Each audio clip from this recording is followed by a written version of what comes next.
Story time audio ബുക്സിലേക്ക് എല്ലാവർക്കും സ്വാഗതം. അനുരാധ എഴുതിയ സ്വയം, അദ്ധ്യായം 23. ഉമ്മ മുറിയിലേക്ക് കടന്നു ചെല്ലുമ്പോൾ വിശ്വം ബ്രീഫ് കേസ് അലമാരിക്കകത്തെ തട്ടിലേക്ക് വെക്കുകയാണ്. ഉമ്മയെ കണ്ടപ്പോൾ ആളൊന്ന് പതറി. അലമാരി അടയ്ക്കാൻ തുടങ്ങുമ്പോൾ ഉമ്മ ഇടയ്ക്ക് കയറി നിന്ന് തടഞ്ഞു. വിശ്വവും ഈ വഞ്ചനയ്ക്ക് കൂട്ടുനിൽക്കുമെന്ന് ഞാനൊരിക്കലും കരുതിയില്ല. മാറി നിൽക്കൂ, അലമാരി അടയ്ക്കട്ടെ. ഒരു കൂസലുമില്ലാതെ വിശ്വം പറഞ്ഞു. അതിങ്ങ് തന്നേക്കൂ വിശ്വം, എനിക്കത് എൻ്റെ വീട്ടിൽ തിരിച്ചേൽപ്പിക്കണം. അല്ലെങ്കിൽ വീട് വല്ലവരുടെയും കയ്യിലാവും. ഞാൻ കാരണം എൻ്റെ അച്ഛനമ്മമാർ വീട് വിട്ടിറങ്ങേണ്ടി വന്നാൽ എനിക്കത് സഹിക്കാനാവില്ല. അപേക്ഷാസ്വരത്തിലാണ് ഉമ്മ പറഞ്ഞത്. പറയാൻ എളുപ്പം കഴിഞ്ഞു. അപ്പോൾ കട വാങ്ങുന്ന കാര്യമോ? വിശ്വത്തിൻ്റെ സ്വരത്തിൽ പരിഹാസം കിനിഞ്ഞു. അതിന് മറ്റെന്തെങ്കിലും വഴി കണ്ടെത്താം, സാവധാനത്തിൽ. എന്തിന്? എനിക്ക് കിട്ടിയ സ്ത്രീധനമുള്ളപ്പോൾ അത് നീട്ടിവെക്കേണ്ട ആവശ്യമില്ലല്ലോ. എൻ്റെ പണം എനിക്കിഷ്ടപ്പെട്ട രീതിയിൽ ചിലവാക്കാനുള്ളതാണ്. വിശ്വത്തിൻ്റെ ധിക്കാരം നിറഞ്ഞ വാക്കുകൾ മനസ്സിനെ മുറിവേൽപ്പിച്ചെങ്കിലും കഴിയുന്നത്ര സംയമനം പാലിക്കാൻ തന്നെയായിരുന്നു ഉമ്മയുടെ ശ്രമം. ഒച്ചപ്പാടുണ്ടാക്കാതെ ലക്ഷ്യം നിറവേറ്റപ്പെടുമെങ്കിൽ അതാണല്ലോ കൂടുതൽ നല്ലത്. എന്നോടല്പമെങ്കിലും സ്നേഹമുണ്ടെങ്കിൽ ഞാൻ ജനിച്ചു വളർന്ന വീട് അന്യാധീനപ്പെടുന്നത് എനിക്ക് സഹിക്കാനാവില്ല വിശ്വം. എൻ്റെ അച്ഛൻ്റെ ആഗ്രഹം നടത്തി കൊടുക്കാതിരിക്കാൻ എനിക്കുമാവില്ല. ആ കട വാങ്ങിയാലേ കച്ചവടം ഉഷാറാക്കാൻ പറ്റൂ. ഇതുവരെ അന്തി ഉറങ്ങിയ വീട്ടിൽ നിന്നിറങ്ങേണ്ടി വരുമ്പോൾ പ്രായമായ എൻ്റെ അച്ഛനമ്മമാർക്കുണ്ടാവുന്ന മനോവേദനയെക്കുറിച്ച് വിശ്വം എന്താ ആലോചിക്കാത്തത്? കല്യാണപ്രായമായ പെൺമക്കളെ ഇറക്കിവിടാൻ പലർക്കും അങ്ങനെയൊക്കെ ചെയ്യേണ്ടി വരും. ഈ ലോകത്തുള്ളവരുടെയൊക്കെ വേദന തീർക്കാൻ ഞാൻ ബാധ്യസ്ഥനല്ല. അതെൻ്റെ അച്ഛനമ്മമാരാണ്. അത് ഉമ്മയുടെ പ്രശ്നം. എൻ്റെ പ്രശ്നം വിശ്വത്തിൻ്റെയും കൂടിയല്ലേ? അല്ല, ഒരിക്കലുമല്ല. സ്വാർത്ഥനും നിർദ്ദയനുമായ ഈ മനുഷ്യനാണ് കുറേ നാൾ മുമ്പ് പ്രേമാഭ്യർത്ഥനയുമായി തൻ്റെ പിറകെ നടന്നിരുന്നതെന്ന് വിശ്വസിക്കാൻ പ്രയാസം തോന്നി. ഒരു നെടുവീർപ്പിൽ ക്ഷോഭമടക്കിക്കൊണ്ട് ഉറച്ച സ്വരത്തിൽ ഉമ്മ പറഞ്ഞു. ശരി, പ്രശ്നം എൻ്റേതാണ്. അതുകൊണ്ട് ഞാൻ തന്നെ അതിന് പരിഹാരം കണ്ടേക്കാം. വിശ്വം ആ പണം ഉടനെ എനിക്ക് മടക്കിത്തരണം. ഇല്ലെങ്കിൽ... ഒരു കൈകൊണ്ട് ഉമ്മയുടെ മുടിയിൽ പിടിച്ചുലച്ചുകൊണ്ട് വിശ്വം അലറി. എന്തു ചെയ്യുമെന്നാ? എന്തു ചെയ്യും നീ? വിശ്വത്തിൻ്റെ നിർദ്ദയമായ പെരുമാറ്റം ഉമ്മയുടെ മനസ്സിനെ ശിലയായി മാറ്റിക്കഴിഞ്ഞിരിക്കുന്നു. മനസ്സിലെന്തൊക്കെയോ വീണുടയുകയാണ്. വിശ്വത്തിനോടിപ്പോൾ തനിക്കുള്ള വികാരം ഒരു ഭാര്യയ്ക്ക് ഭർത്താവിനോടുള്ളതല്ല. പറയടി, നീ എന്തു ചെയ്യുമെന്നേ? വിശ്വം വീണ്ടും വെല്ലുവിളിച്ചു. എനിക്ക് നിയമത്തിൻ്റെ സഹായം തേടേണ്ടി വരും. ഉമ്മയുടെ വാക്കുകൾ നിശ്ചയദാർഢ്യം പ്രകടമായി. കണ്ണുകളിൽ നിന്ന് തീ പാറി. പൊള്ളലേറ്റ പോലെ വിശ്വം മുടിക്കുത്തിൽ നിന്ന് കൈ പിൻവലിച്ചു. സമയം ഒട്ടും പാഴാക്കാതെ ആഭരണപ്പെട്ടിയും ബ്രീഫ് കേസും ഉമ്മ കൈക്കലാക്കി. വിശ്വം ഷോക്കേറ്റതുപോലെ സ്തംഭിച്ചു നിന്നു. ബ്രീഫ് കേസ് തുറന്ന് ആഭരണപ്പെട്ടി നോട്ടുകൾക്ക് മുകളിൽ ഭദ്രമായി വെച്ച് മുന്നോട്ട് നടക്കാനൊരുങ്ങുമ്പോൾ വിശ്വം പാഞ്ഞു വന്ന് കഴുത്തിലെ താലി ചെയിൻ പിടിമുറുക്കി. ഇനി ഇത് നിന്റെ കഴുത്തിൽ കിടന്നാൽ ശരിയാവില്ല. നീ ഒരു പെണ്ണല്ല, നപുംസകമാണ്. ഈ നിമിഷം നീ ഈ വീട് വിട്ടിറങ്ങണം. താലി വലിച്ചു പൊട്ടിച്ച് കയ്യിലെടുത്തിട്ട് വിശ്വം അമ്മയെ ആഞ്ഞു തള്ളി. അവൾ ദൂരേക്ക് തെറിച്ചു വീണു. വാതിക്കൽ അനേകം മുഖങ്ങൾ പ്രത്യക്ഷപ്പെട്ടു. എന്താ എന്താ ഇവിടെ ബഹളം? കോപം കൊണ്ട് വിറകൊള്ളുന്ന സ്വരത്തിൽ വിശ്വം ആക്രോശിച്ചു. ഇവള് പണം തിരികെ കൊണ്ടുപോവുകയാണ്. എങ്കിലിനി ഇവളെയും ആവശ്യമില്ല. വിശ്വത്തിൻ്റെ അച്ഛൻ്റെയും അമ്മയുടെയും മുഖത്ത് വിസ്മയഭാവം മിന്നിമാഞ്ഞു. വീണെടുത്തു നിന്ന് എഴുന്നേറ്റ ഉടനെ അകലെ തെറിച്ചു വീണ ബ്രീഫ് കേസ് ഉമ്മ കയ്യിലെടുത്ത് ചേർത്ത് പിടിക്കുന്നത് കണ്ടപ്പോൾ അവിടെ കൂടിയിരിക്കുന്നവർക്ക് സംഭവങ്ങളുടെ ഏകദേശ രൂപം ഊഹിക്കാൻ കഴിഞ്ഞിരിക്കണം.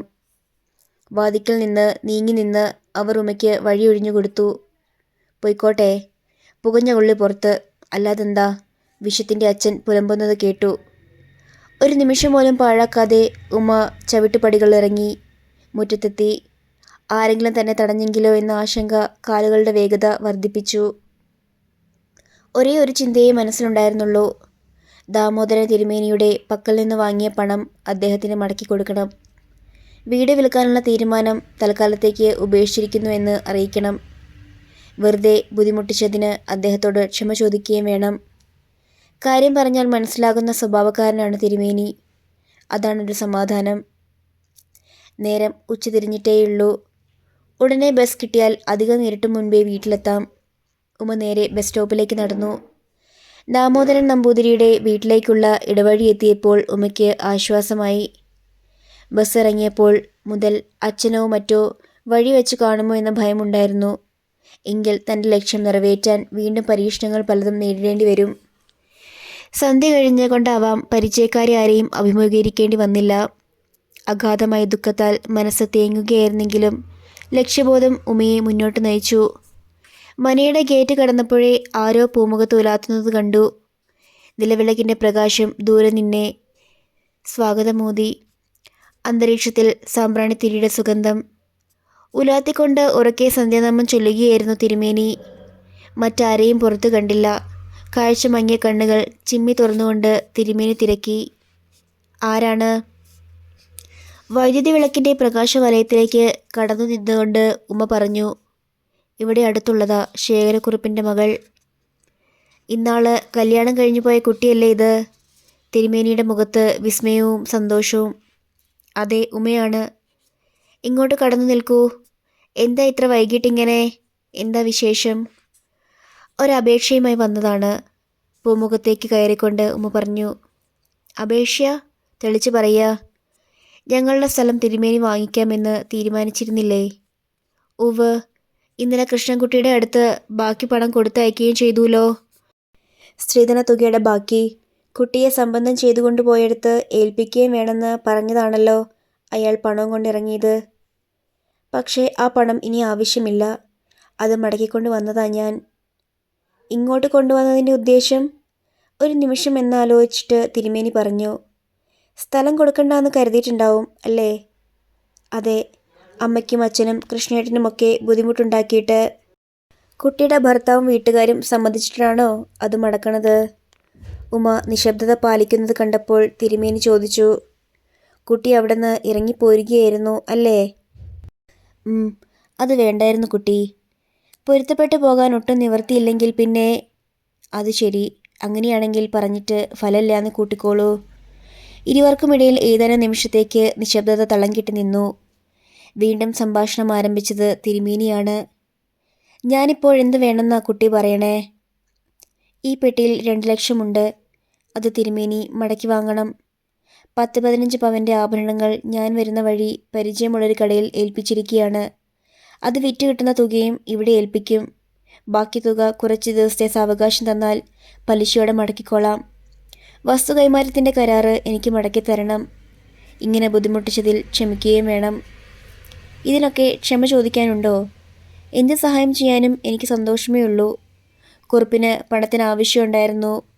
ഞങ്ങൾക്കാണെങ്കിൽ അകത്തേക്ക് കാറ് കയറ്റാൻ കഴിയുന്ന ഒരു വീടും വേണമായിരുന്നു. അതുകൊണ്ട് ഇങ്ങനൊരു പരിപാടിയാവാം എന്ന് കരുതിയത്. എത്ര കാലമായിട്ടുള്ള അടുപ്പാണ് നിങ്ങളുടെ തറവാടുമായി ഈ മനയ്ക്കുള്ളതെന്ന് അറിയോ കുട്ടിക്ക്? തിരുമേനി അകത്തുനിന്ന് കരാറും ആധാരവും എടുത്ത് ഉമ്മയുടെ കയ്യിൽ ഏൽപ്പിച്ചു. മനയുടെ ഗേറ്റ് കടന്ന് റോഡിലെത്തിയപ്പോൾ പെട്ടെന്നൊരു തളർച്ചയും പാരവശ്യവും തോന്നി. തൻ്റെ മനസ്സിനെയും ശരീരത്തെയും കീഴ്പ്പെടുത്തുന്നത് പോലെ. വിശ്വത്തിൻ്റെ വീട്ടിൽ നിന്ന് ഇറങ്ങി തിരിച്ചതു മുതൽ മനസ്സിൽ ഒരേ ഒരു ചിന്തയുണ്ടായിരുന്നുള്ളൂ. ആ ലക്ഷ്യം നിറവേറ്റപ്പെട്ടു കഴിഞ്ഞു. ഇനി നേരെ വീട്ടിലേക്ക്. അപ്രതീക്ഷിതമായി ഒറ്റയ്ക്ക് വീട്ടിലേക്ക് ചെന്നു കയറുമ്പോൾ ബന്ധുക്കളുടെ പ്രതികരണം എന്തായിരിക്കുമെന്ന് ഓർത്തപ്പോൾ ശരീരത്തിൽ അവശേഷിക്കുന്ന ശക്തിയും ചോർന്നു പോകുന്നത് പോലെ. ഒരു നെടുവേർപ്പിൽ ആവോളം പ്രാണവായു അകത്താക്കുവാൻ ശ്രമിച്ചുകൊണ്ട് ഉമ്മ മെല്ലെ നടന്നു. വിവാഹം തന്നെ സംബന്ധിച്ചിടത്തോളം ഒരു ദുരന്തമായിരുന്നെന്ന് മനസ്സിലായി. ഇന്ന് ഉച്ച മുതലുണ്ടായ സംഭവങ്ങൾ ഓർക്കുമ്പോൾ ഒട്ടും പശ്ചാത്താപം തോന്നുന്നില്ല. പശ്ചാത്താപം ഒരു കാര്യത്തിൽ മാത്രമേ ഉള്ളൂ. വിശ്വത്തിൻ്റെ വാക്ക് കേട്ട് ഉണ്ടായിരുന്ന ജോലി രാജിവെച്ചതിൽ. അത് അവിവേകമായിപ്പോയി. ഒരു ജോലി ഉണ്ടായിരുന്നെങ്കിൽ എങ്ങനെയെങ്കിലും പിടിച്ചു നിൽക്കാമായിരുന്നു. വിശ്വത്തിൻ്റെ ഭാര്യയായി തുടരാൻ ഇനി തനിക്കാവില്ല. വിവാഹം കഴിഞ്ഞ് ഏതാനും ആഴ്ചകളെ ആയിട്ടുള്ളൂവെങ്കിലും ഒരു ജീവിതകാലം മുഴുവൻ ഓർമ്മിക്കാനുള്ള തിക്താനുഭവങ്ങൾ ആ നാളുകൾ സമ്മാനിച്ചു കഴിഞ്ഞു. ഇനിയൊരു മടക്കയാത്രയില്ലെന്ന ഉറച്ച തീരുമാനത്തോടെയാണ് ഉമ്മ സ്വന്തം വീടിൻ്റെ പടി കയറിയത്. ആവരി വൃക്ഷത്തിൽ തൂങ്ങുന്ന കറുത്ത രൂപങ്ങളിലേക്ക് കണ്ണുകൾ പാറി വീണപ്പോൾ അത്ഭുതം തോന്നി. ഈ സമയത്ത് വവ്വാലുകളെല്ലാം ഇരതേടി പോകാറാണല്ലോ പതിവ്. ഇന്നെന്തു പറ്റി? വെളുത്ത വാവ് അടുക്കാറായെന്ന് തോന്നുന്നു. രാത്രിയായ കാര്യം അവ അറിഞ്ഞു കാണില്ല. നിലാവ് അവയെ കബളിപ്പിച്ചിരിക്കുന്നു. തനിക്കും സംഭവിച്ചതാണല്ലോ. വാഗ്ദാനങ്ങളുടെ നിറനിലാവ് തൻ്റെ കണ്ണുകളെയും മഞ്ഞളിപ്പിച്ച് കളഞ്ഞു. ആ പ്രകാശവലയത്തിനകത്ത് പെട്ടുപോയ തനിക്കും ചതിയുടെ കറുത്ത മുഖങ്ങൾ കാണാനായില്ല. ഉമ്മറവാതിൽ തുറന്നാണ് കിടന്നിരുന്നത്. അടുക്കളയിൽ നിന്ന് പാത്രങ്ങളുടെ ചിലമ്പൽ. അമ്മ അടുക്കളയിലായിരിക്കും. നളിനിയേടത്തിയും കുഞ്ഞും അവരുടെ വീട്ടിലേക്ക് പോയിരിക്കുകയാണെന്ന് കൃഷ്ണേട്ടൻ പറഞ്ഞിരുന്നു. ആദ്യം കണ്ടത് അമ്മയാണ്.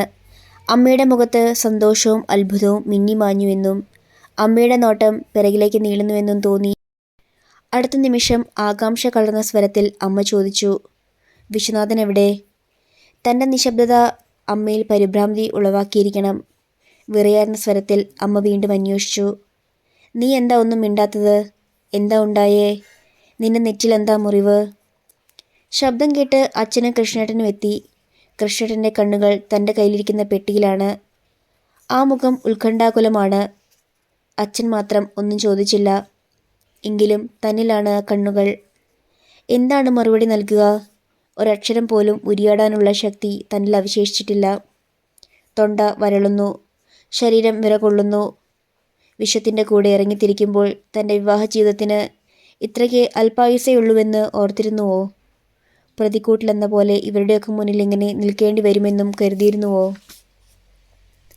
ഈ നിമിഷങ്ങളാണല്ലോ താൻ ഏറ്റവും ഭയപ്പെടുന്നത്.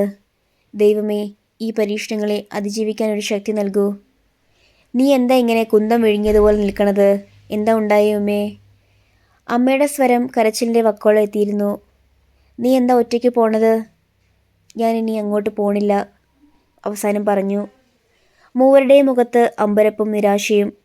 അച്ഛൻ്റെ മുഖത്ത് രോഷം പടർന്നു കഴിഞ്ഞു. എന്താ കാര്യം? എല്ലാവരും കൂടി ചതിയുടെ വാരിക്കുഴിയിലേക്ക് തള്ളിയിട്ടിട്ട് താൻ എന്തിന് അതിൽ നിന്ന് രക്ഷപ്പെട്ടു എന്ന് ചോദിച്ചാൽ എന്ത് മറുപടി പറയും? ആധാരക്കെട്ടുകൾ പുറത്തേക്കെടുത്തുകൊണ്ട് കൃഷ്ണേട്ടൻ ചോദിച്ചു, ഇതെങ്ങനെ നിന്റെ കയ്യിൽ വന്നു? അട്ടയെ പിടിച്ച് മെത്തേ കിടത്തിയാലുണ്ടോ കിടക്കുന്നു? അച്ഛൻ്റെ പരിഹാസം നിറഞ്ഞ സ്വരം. നീ തിരുമേനിക്ക് പണം മുടക്കി കൊടുത്തു അല്ലേ? കൃഷ്ണേട്ടൻ്റെ ചോദ്യം. കൂടുതൽ ചോദ്യങ്ങൾ ഉന്നയിക്കും മുൻപ് അവിടെ നിന്ന് രക്ഷപ്പെടുകയാണ് നല്ലത്. വിശദീകരണങ്ങൾ നൽകാനുള്ള ശക്തിയില്ല. അല്പം ഏകാന്തതയും വിശ്രമവുമാണ് ആവശ്യം. നെരിപ്പോടിൽ വീണതുപോലെ ഹൃദയം ഉരുക്കി തിളയ്ക്കുകയാണ്. തുറന്ന മനസ്സോടെ നിർലോഭമായി നൽകിയ സ്നേഹം തിരസ്കരിക്കപ്പെട്ടതിൻ്റെ വേദന മനസ്സിനെ കീറി മുറിക്കുന്നു. വേച്ച് വേച്ച് കിടക്കമുറിയിലേക്ക് നടക്കുമ്പോൾ അമ്മയുടെ സ്വരം. നിന്റെ നെറ്റിയിൽ എന്താ ചുവന്ന് തണുത്ത് കിടക്കുന്നത്? അമ്മ തൻ്റെ പുറകെ വരുന്നു. ഉമ വാടിയ താമര തണ്ടുപോലെ കിടക്കയിൽ വീണു. അദ്ധ്യായം 24. ബസ് സ്റ്റാൻഡിലെത്തിയപ്പോൾ ഉമയ്ക്ക് കയറാനുള്ള ബസ് പുറപ്പെടാൻ തയ്യാറായി നിൽക്കുന്നു. ഏതാനും നിമിഷം കൂടി വൈകിയിരുന്നെങ്കിൽ ആ വണ്ടിയിൽ യാത്ര തിരിക്കാൻ കഴിയില്ലായിരുന്നു. നേരം പരപരാ വെളുത്തു വരുന്നതേയുള്ളൂ.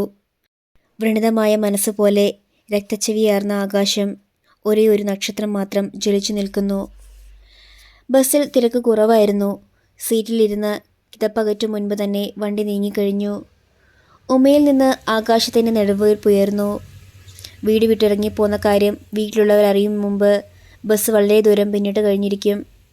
ഇനി ആരും തന്നെക്കുറിച്ചോർത്ത് വിഷമിക്കേണ്ടതില്ലെന്നും പുതിയൊരു ജീവിതം തുടങ്ങാനുള്ള ശ്രമത്തിലാണ് വീട് ഉപേക്ഷിച്ച് പോകുന്നതെന്നുമുള്ള ഒരു കത്തെഴുതി വച്ചിട്ടാണ് വീട്ടിൽ നിന്ന് ഇറങ്ങിപ്പോന്നത്. വിശ്വത്തിൻ്റെ വീട്ടിൽ നിന്ന് സ്വന്തം വീട്ടിൽ അഭയം തേടിയപ്പോൾ മുതൽ കഴിയുന്നത് വേഗം വിശ്വത്തിൻ്റെ വീട്ടിലേക്ക് തന്നെ മടക്കി അയക്കാനുള്ള വ്യഗ്രതയിലായിരുന്നു വീട്ടിലെല്ലാവർക്കും.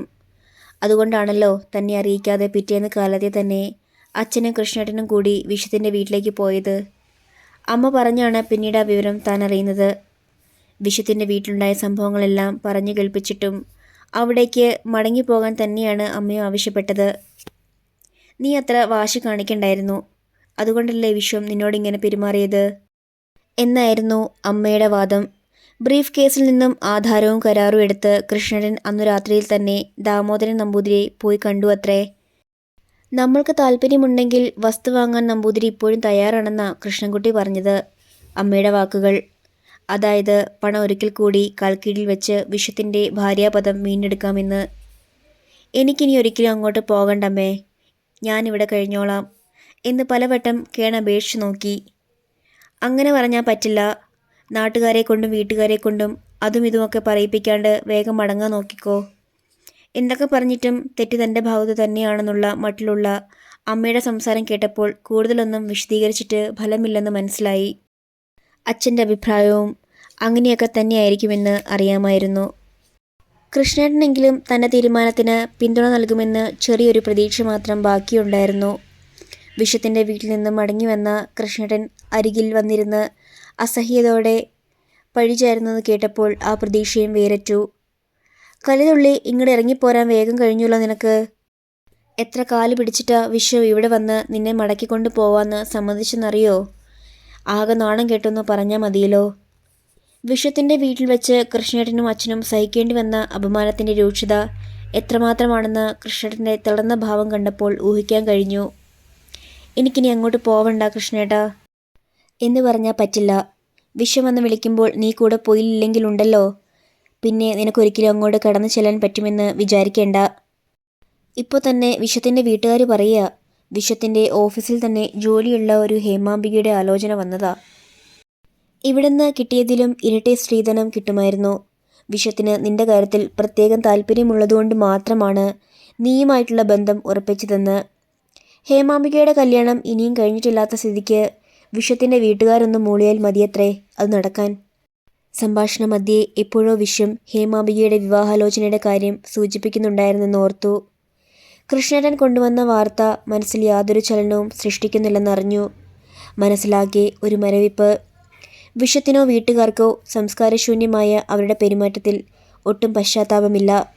കൂടുതൽ സ്ത്രീധനം വാങ്ങി വിശ്വത്തിനെ പുനർവിവാഹം കഴിപ്പിക്കുന്ന കാര്യമാണ് അവരുടെ മനസ്സിലിപ്പോൾ.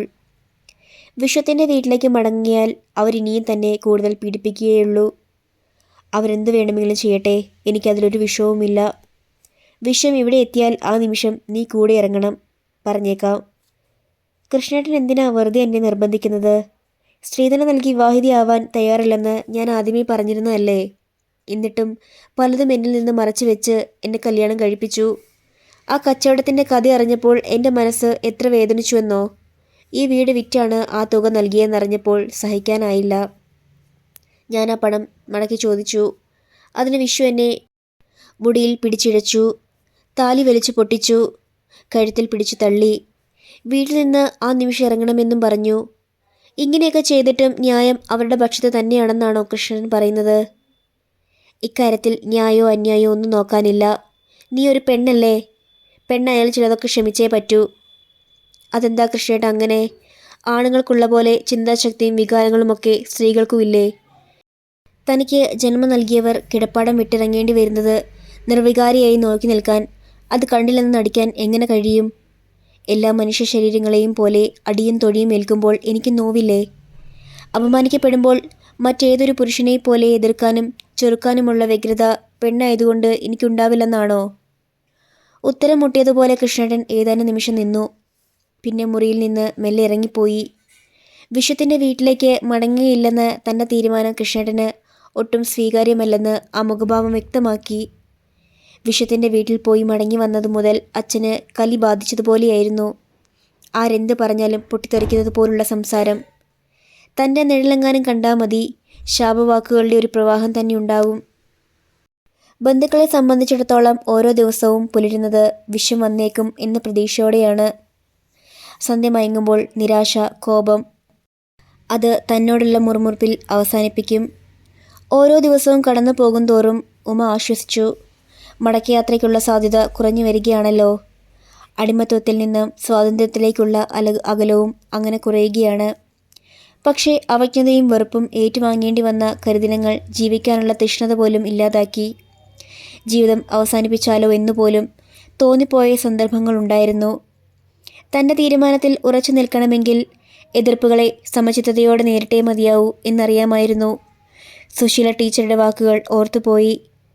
നീ മനസ്സിൽ സൂക്ഷിക്കുന്ന പല ആദർശങ്ങളും ജീവിതത്തിൽ പ്രായോഗികമാക്കാൻ ബുദ്ധിമുട്ടാണ് കുട്ടി. പലപ്പോഴും നീ ഒറ്റപ്പെട്ടു പോകും.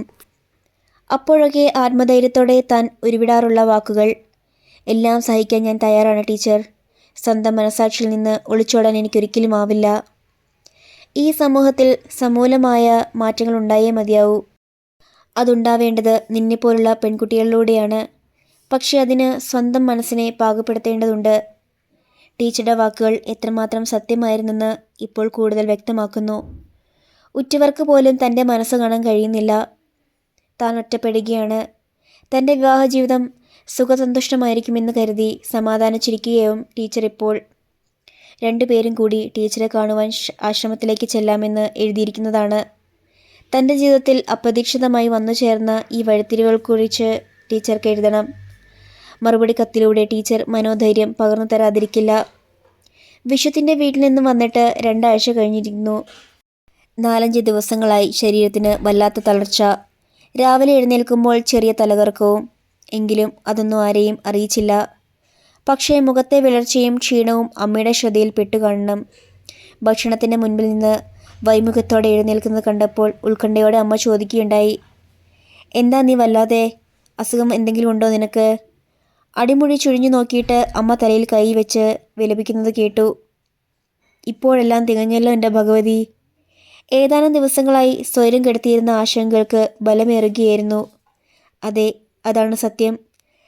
തൻ്റെ ഉദരത്തിൽ ഒരു ജീവൻ ഊരിക്കൂടിയിരിക്കുന്നു. താൻ അമ്മയാകാൻ പോകുന്നു. അന്ന് അച്ഛനും അമ്മയും കൃഷ്ണേട്ടനും ഏറെ നേരം ഗൗരവമായ ചർച്ച നടത്തുന്നത് ശ്രദ്ധിച്ചു. സംസാര വിഷയം എന്തെന്ന് ഊഹിക്കാൻ വിഷമമുണ്ടായില്ല. അന്തിമ തീരുമാനം അറിഞ്ഞപ്പോഴും അത്ഭുതം തോന്നിയില്ല. വിശ്വത്തിൻ്റെ കുഞ്ഞ് തൻ്റെ വയറ്റിൽ വളരുന്നു. ഗർഭിണിയെ ഭർത്താവിൻ്റെ അരികിലെത്തിക്കുകയാണ് സ്വീകരിക്കാവുന്ന ഏക മാർഗം. ഇനി വിശ്വത്തിനെ കാത്തിരുന്ന് സമയം കളയാൻ പറ്റില്ല. എത്രയും വേഗം നീ അങ്ങോട്ട് ചെല്ലുകയാണ് വേണ്ടത്, അമ്മ പറഞ്ഞു. പറഞ്ഞത് കേട്ടല്ലോ. അനുസരിച്ചില്ലെങ്കിൽ ഇങ്ങനെയൊരു മകളില്ലാന്ന് കരുതും. നാളെ രാവിലെ പോകാൻ തയ്യാറായിക്കോ, അച്ഛൻ്റെ സുഗ്രീവാജ്ഞ. ഇനി തർക്കമൊന്നും വേണ്ട, പറഞ്ഞതങ്ങോട്ട് അനുസരിച്ചാൽ മതി. കൃഷ്ണേട്ടൻ്റെ സ്വരത്തിലും അല്പം പോലും മയമുണ്ടായിരുന്നില്ല. ഒന്നും പറയാതെ മൗനം അവലംബിച്ചു. വിശ്വത്തിൻ്റെ വീട്ടിലെത്തിയാൽ അരങ്ങേറിയേക്കാവുന്ന രംഗങ്ങൾ മനസ്സിലൂടെ കടന്നുപോയി. തെറ്റെല്ലാം തൻ്റേതായിരുന്നു എന്ന കുറ്റബോധം പ്രകടിപ്പിച്ചുകൊണ്ട് നമ്മ ശിരസ്കയായി കടന്നു ചൊല്ലുക. സമസ്താപരാധത്തിനും മാപ്പ് ചോദിച്ച് വിശ്വത്തിൻ്റെ കാൽക്കൽ വീഴുക. കണ്ണീരൊഴുകി ആ പാദങ്ങൾ മെഴുകിയാൽ കൂടുതൽ ഭംഗിയായി. എന്നാലും ശകാരവും പരിഹാസവുമൊക്കെ ജീവിതാവസാനം വരെ സഹിക്കേണ്ടി വരും. വളർത്തുപട്ടിയെപ്പോലെ വയ്യ, തനിക്കിതാവില്ല. വീട്ടുകാരുടെ അന്ത്യശാസനത്തിന് വഴങ്ങാതിരിക്കണമെങ്കിൽ ഒരേ മാർഗമേ ഉണ്ടായിരുന്നുള്ളൂ, വീട്ടിൽ നിന്നും ഒളിച്ചോടുക. തലേന്ന് രാത്രി തന്നെ എല്ലാം തീരുമാനിച്ചുറച്ചിരുന്നു. യാത്രയുടെ ലക്ഷ്യത്തെക്കുറിച്ചും രണ്ടാമതൊന്ന് ചിന്തിക്കാനുണ്ടായിരുന്നില്ല. ഇരു കൈ നീട്ടി തനിക്ക് അഭയം നൽകാൻ സന്മനസ് കാണിക്കുന്ന ഒരേ ഒരാളെ ഈ ലോകത്തുള്ളൂ, തൻ്റെ തുളസി. തുളസി തന്നെ കൈവിടിയില്ലെന്ന് ഉറപ്പുണ്ട്. അങ്ങനെയാണ് ഈ യാത്രയുടെ ആരംഭം. തൻ്റെ ജീവിതത്തിൽ ഇതൊരു പ്രധാന വഴിത്തിരിവാണ്. കുറച്ചുനാൾ തുളസിയുടെ കൂടെ കഴിയേണ്ടി വരും. എവിടെയെങ്കിലും ഒരു ജോലി കിട്ടിയാൽ അവളെ കൂടുതൽ ബുദ്ധിമുട്ടിക്കാതിരിക്കാം. ജോലിക്ക് അപേക്ഷ അയക്കാൻ വേണ്ടി കൃഷ്ണേട്ടൻ്റെ കയ്യിൽ നിന്ന് വാങ്ങിയ 25 രൂപ കയ്യിലുണ്ടായിരുന്നത് യാത്രാ ചെലവിന് ഉപകരിച്ചു. പിന്നെയുള്ളത് വിശ്വം വിരലണിയിച്ച മോതിരം മാത്രം. ഇത്ര ക്രൂരമായ പരീക്ഷണങ്ങളാണ് വിധി തനിക്കായി കരുതി വച്ചിരിക്കുന്നതെന്ന് അറിഞ്ഞിരുന്നില്ല. ചേച്ചിയുടെ നരകതുല്യമായ വിവാഹ ജീവിതം കണ്ട് വളർന്ന തനിക്ക് വിവാഹത്തോട് ആദ്യമൊക്കെ വെറുപ്പായിരുന്നു. കൗമാരത്തിൻ്റെ ചോരത്തിളപ്പിൽ ഒരിക്കലും വിവാഹിതയാകില്ലെന്നായിരുന്നു ശപഥം. പക്ഷേ കാലം കടന്നുപോയപ്പോൾ നൈസർഗികമായ അന്തർപ്രേരണയിലാകാം അറിയാതെ തന്നെ ഭർത്താവും കുഞ്ഞുങ്ങളും അടങ്ങുന്ന ഒരു കൊച്ചു വീട് തന്നെയും സ്വപ്നമായി. സ്നേഹിക്കാനും സ്നേഹിക്കപ്പെടാനുമുള്ള ആത്മദാഹം മനസ്സിനെ കീഴടക്കി. തീനാളത്തിലേക്ക് ആകർഷിക്കപ്പെടുന്ന മഴപ്പാറ്റിയെപ്പോലെ എത്ര വേഗത്തിലാണ് വിശ്വത്തിൻ്റെ തേനൂറുന്ന വാക്കുകളിലൂടെ മായാവൈലയത്തിൽ തൻ്റെ ജീവിതവും ഹോമിക്കപ്പെട്ടത്. ചിറകറ്റ് വീണപ്പോൾ മാത്രമാണ് വഞ്ചനയുടെ തീവ്രതയെക്കുറിച്ച് അറിയുന്നത്. ഇനിയിപ്പോൾ കഴിഞ്ഞതൊന്നും ഓർത്ത് ദുഃഖിച്ചിട്ട് കാര്യമില്ല. ജീവിക്കണം, എങ്ങനെയെങ്കിലും ജീവിക്കണം. താനിപ്പോൾ ഏകിയല്ല, തൻ്റെ ഉദരത്തിൽ ഒരു കുരുന്നു ജീവൻ തുടിക്കുന്നുണ്ട്. നാളെക്കുറിച്ചുള്ള തൻ്റെ സ്വപ്നം ആ കുഞ്ഞിൻ്റെ ഓമന മുഖമാണ്, നിഷ്കളങ്കമായ പുഞ്ചിരിയാണ്. എത്ര കഷ്ടപ്പെടേണ്ടി വന്നാലും ആ കുഞ്ഞിനെ ഓമനിച്ച് വളർത്തി വലുതാക്കും. തൻ്റെ ജീവിതത്തിൽ ഇനി മറ്റൊരു ലക്ഷ്യവുമില്ല.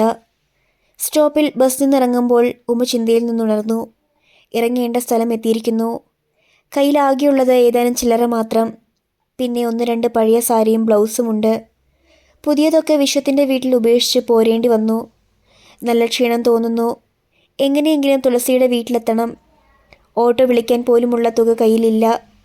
ഉമ ശക്തി സംഭരിക്കാൻ ശ്രമിച്ചുകൊണ്ട് തുളസിയുടെ വീട്ടിലേക്ക് നടന്നു. അടുത്ത അധ്യായം നാളെ.